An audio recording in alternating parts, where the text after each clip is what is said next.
Dragon ஃப்ரூட்டில் இவ்வளோ நன்மை இருக்குது அப்படின்னு சொன்னால் கண்டிப்பாக சாப்பிடாம இருக்க மாட்டீங்க. விட்டமின் சி அதிகமாக இருக்குது, ஸ்கின் க்ளோயிங்காக இருக்கும், உடம்புல இருக்கக்கூடிய நச்சுக்களை வந்து வெளியேற்றும், கொலஸ்ட்ராலை கண்ட்ரோலில் வைக்கிறது ஹெல்ப் பண்ணுது. அது மட்டும் இல்லாமல் ஹீமோக்ளோபினை ரொம்ப நல்லாவே பூஸ்ட் பண்ணும், இம்யூனிட்டியும் பூஸ்டராகவும் இது கண்டிப்பாக வேலை செய்யுது. ஸோ இந்த பழத்தில் இவ்வளோ நன்மை இருக்குது, சாப்பிடுங்கன்னு சொல்லி கொடுத்தா நம்ம பிள்ளைங்க கேட்குறதில்ல. ஸோ அது இன்னும் கொஞ்சம் இன்ட்ரெஸ்டிங்காக ஆக்கிறதுக்காக தான் இந்த ஐஸ்கிரீம். ட்ராகன் ஃப்ரூட்டை இது மாதிரி கட் பண்ணி ஒரு ஸ்பூன் போட்டு மேஷ் பண்ணிக்கோங்க. விப்பிங் க்ரீமில் கண்டென்ஸ் மில்க் கரெக்டுன்னு சேர்த்துக்கலாம். உங்களுக்கு எவ்வளோ ஐஸ்கிரீம் வேணுமோ அவ்வளோ தூரத்துக்கு சேர்த்துக்கோங்க. நான் இந்த மாதிரி நல்லா பீட் பண்ணிவிட்டு நம்ம மேஷ் பண்ணி வச்சுருக்க இந்த பழத்தையும் இதோடு சேர்த்து விஸ்க் பண்ணிக்கலாம். ஸோ சூப்பராக வந்து நம்ம டெக்ஸ்டர்டாக கலர்ஃபுல்லாக வந்து நம்ம ஐஸ்கிரீம் பேட்டர் ரெடி ஆகிடுச்சு. இது ஒரு பாக்ஸில் போட்டு நல்லா ஈவன் பண்ணிவிட்டு குட்டி குட்டியாக கட் பண்ண ட்ராகன் ஃப்ரூட்ஸையும் மேலே போடுங்க.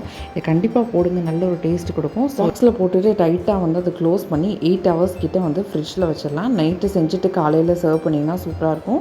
ஸோ கண்டிப்பாக ட்ரை பண்ணி பாருங்கள். மறக்காம சேனல் சப்ஸ்கிரைப் பண்ணுங்கள். தேங்க்யூ.